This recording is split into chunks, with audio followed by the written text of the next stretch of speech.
Darwin theory of evolution. ఈ theory Darwin అనే ఒక సైంటిస్ట్ 150 ఇయర్స్ బ్యాక్ ప్రపోజ్ చేసిన థియరీ. అయితే మన పురాణాల్లో 15,000 ఇయర్స్ బ్యాకే ఈ మ్యాన్ కైండ్ ఎవల్యూషన్ గురించి విష్ణు అవతారాలు బేస్ చేసుకొని చాలా క్లియర్గా ఎక్స్ప్లెయిన్ చేశారు. Let's go through this. Darwin theory ప్రకారం ఎర్త్ పైన ఫస్ట్ లైఫ్ స్టార్ట్ అనేది వాటర్లో జరిగింది. తర్వాత అలా ఎవాల్వ్ అవుతూ హ్యూమన్ వరకు ఇప్పుడు ఎర్త్ పైన ఉన్న అన్ని క్రియేచర్స్ సేమ్ యాన్సిస్టర్ నుంచి వచ్చినాయని డార్విన్ థియరీ చెప్తుంది. ఇప్పుడు హిందూయిజంలో ఉన్న మన విష్ణుదేవుని అవతారాల గురించి చూద్దాం. మొదటి అవతారం మత్స్య అవతారం.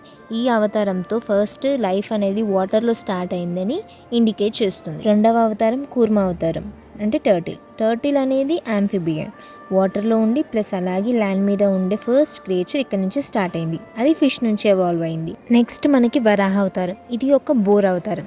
ఈ అవతారం నుండి పూర్తిగా ల్యాండ్ మీద ఉండే లివింగ్ అనేది స్టార్ట్ అయింది. నాలుగవ అవతారం నరసింహ అవతారం. ఈ అవతారం హాఫ్ హ్యూమన్గా హాఫ్ యానిమల్గా మనకు కనిపిస్తుంది. టోటల్ హ్యూమన్గా ఎవాల్వ్ అవ్వడానికి స్ట్రగుల్ అవుతున్న ఫేస్. ఐదవ అవతారం వామన అవతారం. ఇది ఒక డ్రాఫ్ అవతారం.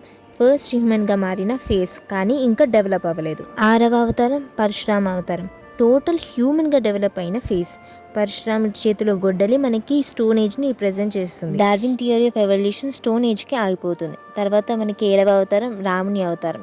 హ్యుమానిటీని ధర్మాన్ని ఒక మనిషి తప్పక పాటించాలి అని చెప్పిన అవతారం. 8వ అవతారం లార్డ్ కృష్ణ అవతారం. ఈ అవతారం మనిషి ఎలా బ్రతకాలి అని గీతాసారం చేసిన అవతారం. లాస్ట్ మనకి కల్కి అవతారం. ధర్మం ఓడిపోయినప్పుడు అధర్మం గెలుస్తున్నప్పుడు ఆ చెడుని చంపడానికి ఎత్తిన కల్కి అవతారం. ఇలా కంప్లీట్గా హ్యూమన్ స్టార్టింగ్ స్టేజ్ నుండి ఎండింగ్ వరకు ఎలా ఉండాలో అని అన్ని ఫేసెస్ గురించి మనకి విష్ణు అవతారంలో తెలుస్తుంది. ఈ ఎవల్యూషన్ ఒకటే కాదు, మన పురాణాల్లో ఇంకా ఎంతో సైన్స్ దాగుంది. అది అందరం తెలుసుకోవాలి. So that's it for today video. Thanks for watching. Follow for more videos.